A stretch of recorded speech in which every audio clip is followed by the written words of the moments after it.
says, we in Kashmir live in joint family, but you seem to support nuclear families. Akhi, I don't support any weapons of mass destruction. But I think he means that moving out of the house. So then how is it possible to serve parents when we live separately? Please reply in details. First of all, if you look at the time of the Prophet ﷺ and the companions, you will find that they once got married, lived in a separate house. The most famous example, Fatimah, may Allah be pleased with her, with Ali ibn Abi Talib. Once they got married, they moved out and they lived in a separate quarters. Now, it is very good of you to think of the welfare of your parents. They have rights over you, but at the same time, your wife has rights over you. And we never heard that the companions used to live with their parents in their houses. Maybe there is an exception where Jabir ibn Abdullah ibn Haram, may Allah be pleased with him, and with his father, when his father was martyred, he got married to a woman who was not a virgin. And the Prophet ﷺ asked him, why did you choose someone who was previously married instead of picking a virgin like you?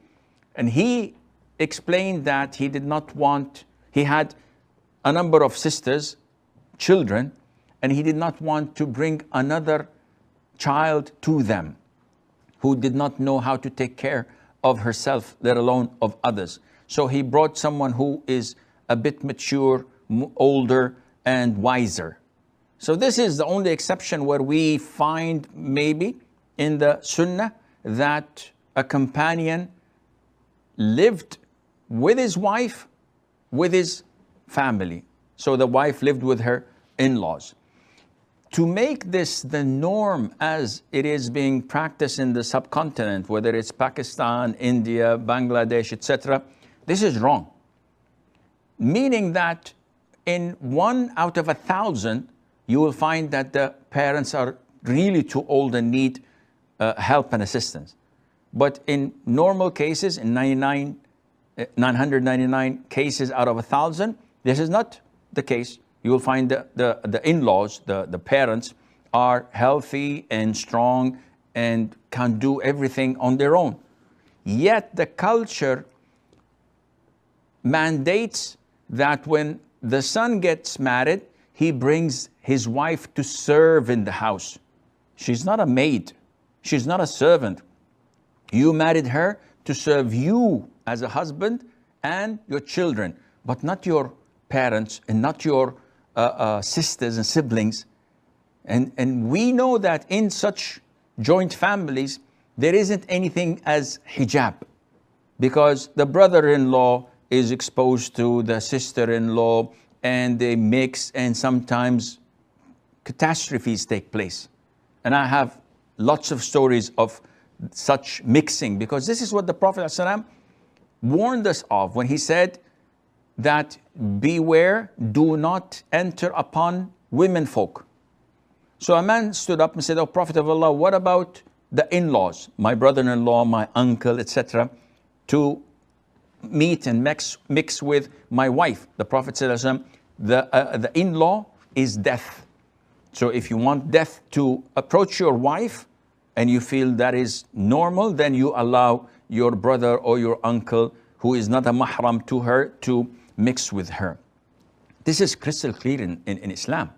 So she has to have her own separate quarters, composed of one room, a bathroom, and a kitchen. Whether it's separate home or it's an annex of the house where it is isolated, if she doesn't want to see any of your family the whole day, the whole week, the whole month, this is her right. She's not obliged to cook for them, to clean for them. Your mom is not entitled to control your wife. This woman was free when you married her.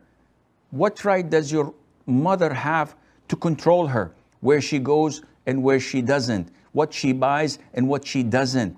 What right do your sisters have to go into her room without her permission and use her jewelry, use her clothes, or snoop around like so many do? This is not fair. This is un-Islamic. So you have the option, either live separately or live in an annex of the house, or in the 1 out of 1,000 case when your parents are really in need of care, you have to please your wife and take her permission. The vast majority of women, when they see that her father and mother-in-law are vulnerable and weak and need assistance, they would volunteer, the vast majority. But when they're not in need and you force her to live with that, this is un-Islamic, and Allah Azza wa Jal knows best.